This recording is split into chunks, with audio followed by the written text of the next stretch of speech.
दिख रहा है, जब दान दे ही रहा है तो स्वाभाविक सी बात है पुण्य कर रहा है। समाज ने उन्हें पुण्यकर सेठ नाम देते हुए उस सेठ जी को महान सम्मान और बड़े बड़े स्थान देने का प्रयास किया। वो भी फूल गया, वो भी फूल गया। जिसको बड़ा मान मिल जाए, बड़ा सम्मान मिल जाए, वो इतना सा इतना सा इतना सा, जैसे मिट्टी का डगला, मिट्टी का इतना सा टुकड़ा भी पानी डलते ही फूल कर कुप्पा हो जाता है। ऐसे किसी का मान सम्मान करो, जे फूल कर खाने पीले मिले ना मिले, पर फूल गया। वो भी सेठ फूल गया। दान देते देते इतनी प्रशंसा, जिस मार्ग से निकले हर मार्ग पर प्याऊ पे उसका नाम, धर्मशाला पे उसका नाम, ये कार्य में उसका नाम, ये फोल्डिंग, ये फोटो। खुश होता था अपना नाम पढ़ के। आप लोग नहीं होते? आप लोग नहीं होते? बोलो ना शिविरार्थियों, आंसू होते कि नहीं? कितने लोग फोटो लगी है वहां जाके खड़े थे कल? कितने लोगों ने अपने अपने टूक टूक करके फोटो देखी? फोटो दिख जाए बस, फोटो दिख जाए बस, नाम मिल जाए, सम्मान मिल जाए, फिर तो जो चाहे हो सब कुछ करने के लिए तैयार। वो भी इतना खुश था, गली गली में, मोहल्ले मोहल्ले में, नगर नगर में, और दिन ब दिन इतना यशाकृति उसका फैलता गया। दान देगा तो स्वाभाविक सी बात थी, दान देगा तो स्वाभाविक सी बात थी कि वो मान सम्मान मिलेगा। नगर ही क्या, पूरे प्रांत में उसकी वाहवाह होने लगी, प्रशंसा होने लगी। वो और फूल कर कुप्पा होने लगा और अपने आप में इतना अहंकार में चूर चूर हो गया कि भूल चुका था कि मेरे भी पहले दिन कुछ और थे।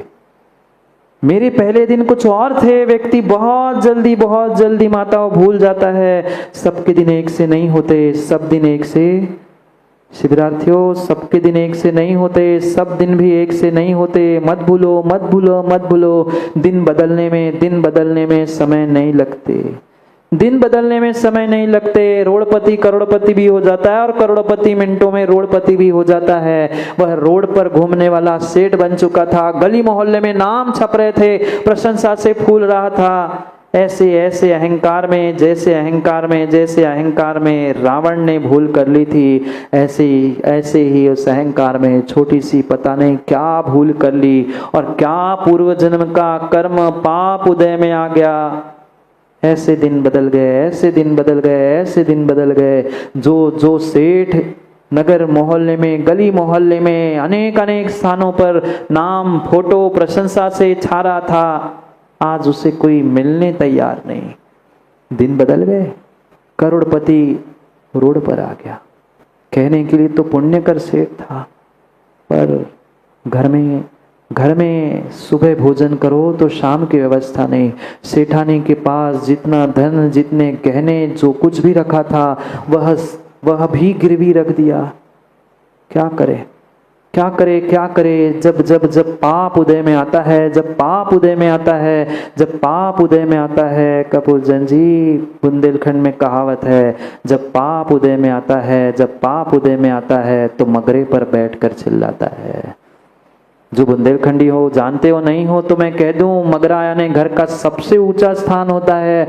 जब पाप उदय में आता है तो वह मगरे पर यानी घर के छत के भी ऊपर, सबसे ऊपर बैठकर चिल्लाता है। आप लाख छुपाने का प्रयास कर लो, वो छुप नहीं सकता।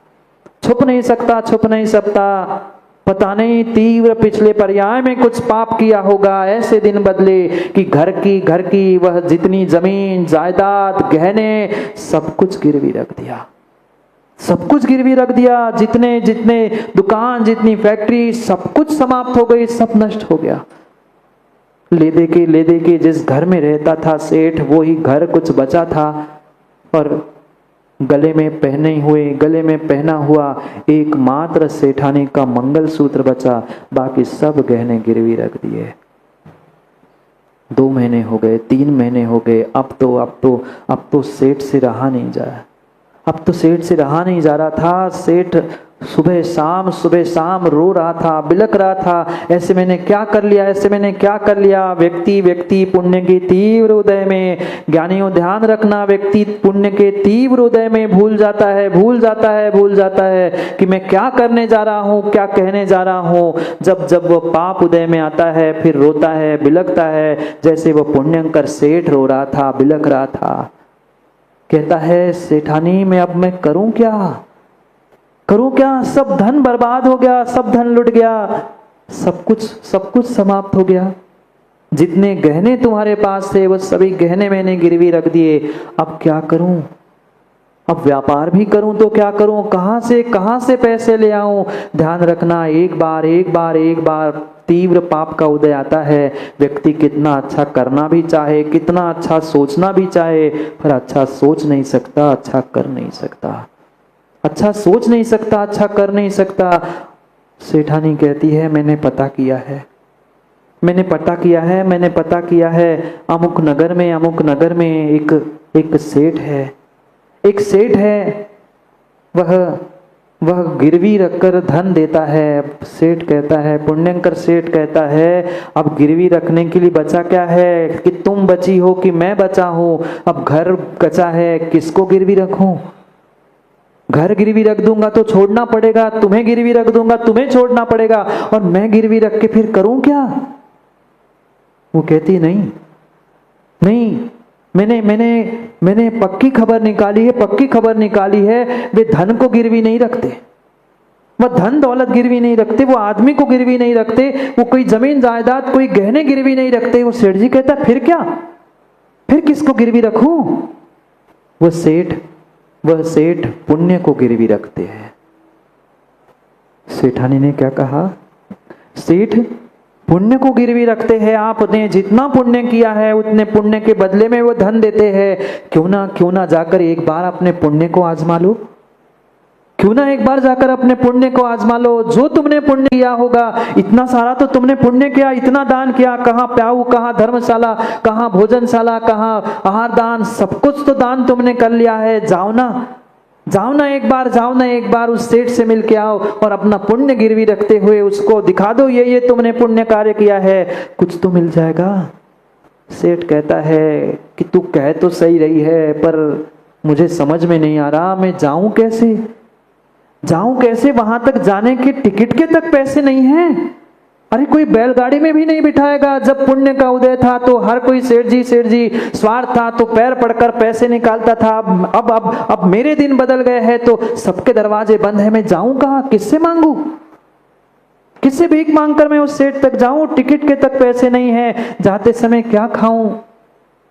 कहती है, सेठानी कहती है अगर आपने सच्चे भावों से पुण्य किया है ना, एक बार हुआ हो, मैं कह रही हूं इसलिए हुआ हो। सेठ भी कहता है तू कह रही है, बात मान ली, पर जाऊं कैसे, खाऊं क्या, रास्ते में पास में तो है नहीं है। आज का जमाना नहीं है कि गाड़ी में से यहाँ बैठ जाओ, फ्लाइट में यहाँ बैठ जाओ, वहां उतर जाओ, पुराने जमाने की बात है। वो कहता है मैं जाऊं कैसे, कोई मदद करने तैयार नहीं, ऐसा ही होता है। जब पाप का उदय होता है ना, तो कोई घर परिवार का भी सदस्य सहयोग करने के लिए मां नहीं आता। बोलो ना, आया, कभी नहीं आया, न कभी आ सकता है, कभी नहीं आ सकता। उसने भी कहा मैं किससे भीख मांगू। सेठानी ने कहा सेठ जी मैं जानती हूँ सेठ बनने के पहले आपने बहुत मेहनत की है, तब आप सेठ बने हो। उन दिनों की याद करते हुए आप पैदल पहुंच जाओ, आप पैदल ही पहुंच जाओ, 2 दिन की जगह 4 दिन लग जाएंगे, और क्या होगा। वो कहता है सही कह रही हो, पर खाना पीना, पैसे नहीं है, कौन मुझे रास्ते में खिलाएगा। पाप का उदय है, पता नहीं चेहरा देखकर कोई भगा दे, क्या खाऊं, कैसे जाऊं, घर में भी कुछ नहीं बचा है। वो कहती है नहीं, मेरे पास अभी थोड़ी सी मूंग की दाल और एक मुट्ठी भर चावल बचे हैं। तुम इतना काम कर लो कि एक मुट्ठी भर मूंग की दाल और मुट्ठी भर चावल लेकर चले जाओ, जहां तुम्हें जगह मिल जाए, जहां कोई बर्तन मिल जाए, जहां तुम्हें जैसा मिल जाए, पानी में उबाल कर पानी में उबाल कर वो खिचड़ी बनाकर खा लेना, पानी में उबालकर खिचड़ी बनाकर खा लेना। सेठ ने सेठानी की बात मान ली, सेठ ने सेठानी की बात मान ली और वह मुट्ठी भर मूंग की दाल, मुट्ठी भर वह चावल लेकर वह चल पड़ा। दिल में, दिमाग में, मन में यही था, मैंने इतना पुण्य किया, मैंने ये दान किया, मैं क्या क्या लिखूं, क्या गिरवी रखूं, जो बड़ा होगा वो गिरवी रखूं, ज्यादा धन मिलेगा। सोचते सोचते सोचते वह पहला दिन उसका निकल जाता है। वो यही सोच रहा था कि अगर पहले दिन ही खिचड़ी खा लूंगा तो कल क्या होगा। ऐसे ही होता है ना राम जी, जब बुरे दिन आते हैं व्यक्ति एक एक रोटी के कौर खाने के लिए विचार करता है, आज खा लूंगा शाम को नहीं मिलेगा, आज खा लूंगा शाम को क्या मिलेगा। उसने भी पहला दिन ऐसे ही भूखे में निकाल दिया और रात का, शाम का समय हो गया, रात होने को हुई, थक गया बेचारा, पानी पीते पीते दिन निकाल कर वह रात में पहुंच गया। एक नदी के किनारे वह ठहर गया। रात हो गई सो ठहर गया था। रात में अंधेरे में उसे कुछ समझ में नहीं आया, थका हारा था। वह वही निद्रा को प्राप्त होता है, अच्छी गहरी नींद को प्राप्त होता है। और जैसे ही सुबह प्रातः काल होने ही वाली थी, ब्रह्म मुहूर्त होने वाला था, इतने में काफी कुछ चहल पहल वो सुनता है। और उस चहल पहल से, आदमियों के, इंसानों के आवाज से वो एकदम से जाग उठता है। अरे सुबह हो गई, मुझे तो उस नगर में जाना है, अपने पुण्य को गिरवी रखना है। और एकदम से वो उठता है, देखता है वो मुट्ठी भर चावल और मुट्ठी भर मूंग की दाल साथ में थी। सोचता है कि चलो रात भर तो मैं ऐसा पड़ा रहा, पता नहीं, मुझे लगा कि शायद वो भी समाप्त हो जाए। वो देखता है इस नदी के किनारे, इस सुनसान जगह पे इतनी चहल पहल क्यों है, क्या हो गया यहाँ पर, कुछ विपदाएं तो नहीं है, कुछ दुर्घटना तो नहीं घटी। वो धीरे धीरे धीरे धीरे कदम रखते हुए दबे पांव पहुंचता है। पहले देखूं तो हो क्या रहा है। एक पेड़ के पीछे से वो देखता है, पेड़ के पीछे से देखता है, कुछ दुर्घटना नहीं। राजा वन विहार करने के लिए आया था और रात्रि विश्राम राजा का भी उस नदी के किनारे था, बिल्कुल उसके पास ही था। सुबह हो ही रही थी, सुबह हो ही रही थी, सूर्योदय हो ही रहा था।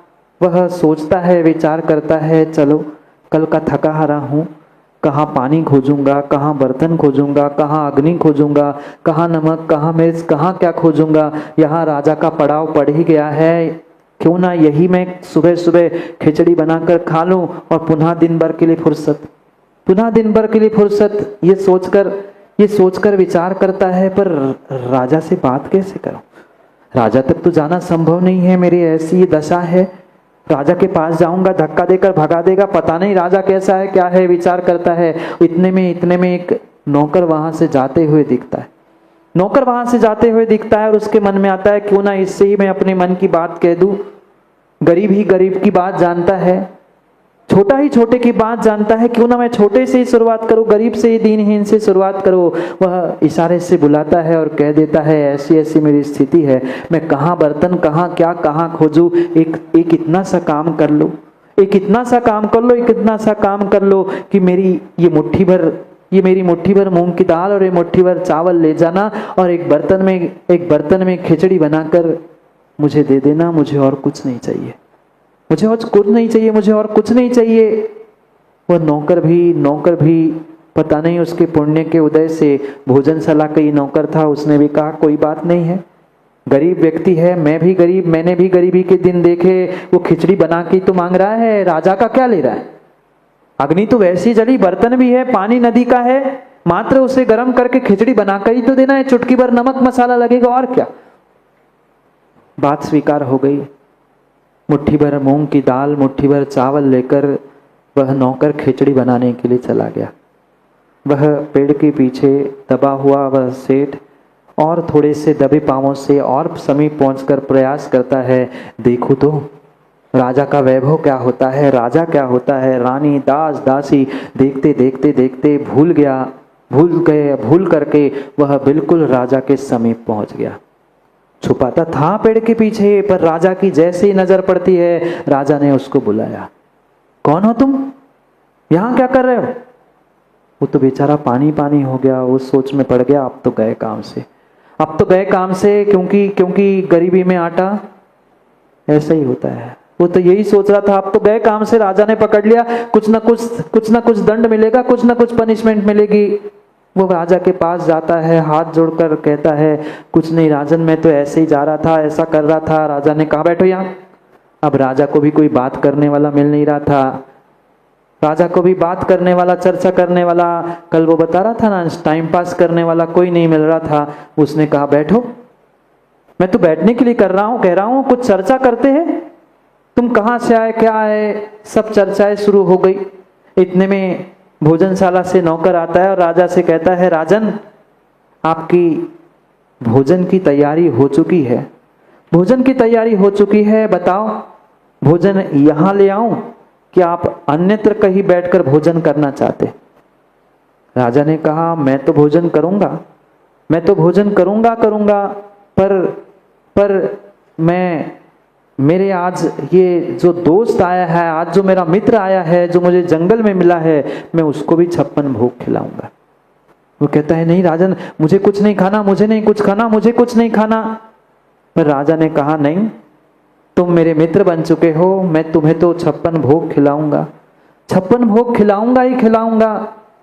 वह राजा भोजन करने के लिए तैयार हो ही रहा था, इतने में राजा के दिमाग में आया, अरे आज तो मैं जंगल में आया हूं और यहां तो मुनिराज मिल नहीं सकते। मैं महल में होता था, मैं अपने श्रावक के कर्तव्य का पालन पहले सबसे पहले करता था, पहले मुनिराज को दान देता था और फिर स्वयं आहार ग्रहण करता था। आज मैं जंगल में आया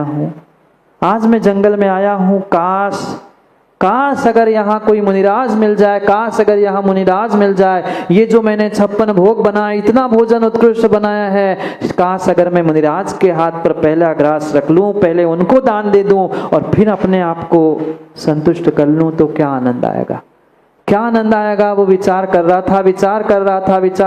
था। सच्चा सम्यक दृष्टि हंसराज जी, जब जैसी भावना भाता है उसकी भावना तत्क्षण फलीभूत होती है। उधर से नौकर दौड़ते हुए आता, कहता है, राजन, कोई नंगे मुनिराज, कोई नग्न मुनिराज इधर आ रहे हैं। राजा खुश हो गया, अपने आसन से तड़ाक से उठता है और कहता है, जाओ पड़घान की सामग्री ले आओ, आज जंगल में मुनिराज को पड़घान कर आहार दूंगा। ज्ञानियों, घर में तो हर कोई पड़घान करके आहार देता है, पर जंगल में जहां विषमता है, उन विषमता के समय में जो आहार देना जानता है, विषमता के समय में मुनिराजों की सेवा करना, व्यवस्था बनाना जानता है, वास्तव में सच्चा धर्मात्मा, सच्चा सम्यक दृष्टि वही होता है। वो भी खुशी के मारे राजा पागल हो गया। मैं महलों में जंगल आहार देता था, आज मेरा सौभाग्य, आज मेरा पुण्य है कि जंगल में मुझे आहार देने का सौभाग्य मिल रहा है। तुरंत तैयार होता है, हाथ में कलश, वह पड़घान का द्रव्य लेता है। वो तो सेठ हपकबा सा रह गया। अब इनके चौके में वो मैं कहाँ, राजा के इतने सुंदर वस्त्र, मेरे फटे कपड़े, ना वस्त्रों की शुद्धि, ना मेरे मन की शुद्धि। वो चुपचाप पुनः पेड़ के जाके पीछे छुप जाता है, पुनः पेड़ के पीछे जाकर छुप जाता है। राजा भूल गया मित्र को, मुनिराज आ गए, सच्चे अतिथि आ गए। माँ ये होते थे अतिथि, ना आने का पता ना जाने का पता, ना आने का पता ना जाने का पता। वे हाथ में कलश लेकर, लोटा नहीं, आप तो सब लोग लोटा लेते हो, ना उसमें नारियल ना उसमें पानी, लेके खड़े हो गए।